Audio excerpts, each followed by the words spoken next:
Hi, எல்லாருக்கும் வணக்கம். ஒரு நாள் notice tips number 20. Tips number 20 நம்ம என்ன பார்க்க போறோம்னா, இதுக்கு முன்னாடி வீடியோ சொல்லியிருப்பேன். பேக்ல வந்து என்ன அளவு எடுத்தா சரியா இருக்கும், பாடி சுற்றளவு 30 சைஸ் 40 சைஸ் அந்த மாதிரி செஸ்டர் அளவுல நம்ம எப்படிலாம் ஆம்புகொள்ளாட பிரிச்சு ஸ்டிச் பண்ணா சரியா இருக்கும் சொல்லிட்டு நான் சொல்லியிருக்கேன். அதே மாதிரி 5 வச்சா சரியா இருக்கும். எதுக்கு 32 சைஸ்க்கு ஆம்புகோல் சைஸ் 5 வச்சா அளவு சரியா இருக்கும். அப்போ அவங்களுக்கு ஆம்புகோல் சைஸ் ஃபிட்டா கரெக்டா இருக்கும். இல்ல ஒரு சில பேருக்கு பார்டர் சைஸ் 32 இருக்கும். அப்போ கை மட்டும் பெருசா இருக்கும். அப்போ அவங்களுக்கு 5.25 வைக்கலாம். கை ரொம்ப பெருசா இருக்கு எனக்கு சொல்லி இருப்பாங்க. அவங்க நீங்க பார்த்து நீங்க என்ன ஒண்ணுன்னா, நான் அடிக்கடிக்கு என்ன சொல்லுவேன்னா, இப்ப நீங்க ஸ்டிச் பண்றீங்க, ஒரு அளவு வச்சு நீங்க ஸ்டிச் பண்றீங்க. ஸ்டிச் பண்ணி குடுக்கும்போது அந்த அளவுக்கு அந்த ப்ளவுஸ்க்கு நீங்க யார் போட போறாங்க?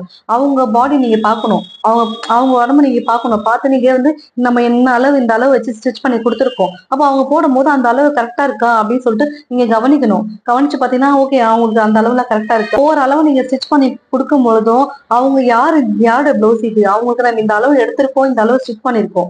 அப்படின்னு சொல்லிட்டு ஒவ்வொரு வாட்டியும் ஒவ்வொரு ப்ளவுஸுக்கும் நீங்க ஸ்டிச் பண்ணி குடுத்து, அவங்க போட்டத நீங்க பார்க்கணும். அவங்ககிட்ட கேட்கணும். இதெல்லாம் கரெக்ட்டா இருக்கா? எங்க சரியா இருக்கு? எங்க சரியா இல்ல? நம்ம கரெக்ட்டா ஸ்டிச் பண்ணியிருக்கோமா?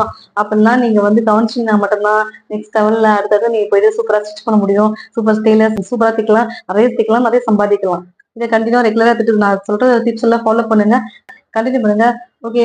இந்த வீடியோஸ் கண்டிப்பா உங்களுக்கு யூஸா இருக்கும். இந்த வீடியோஸ் பிடிச்சிருந்தா மறக்காம லைக் பண்ணுங்க. ஓகே. Thank you.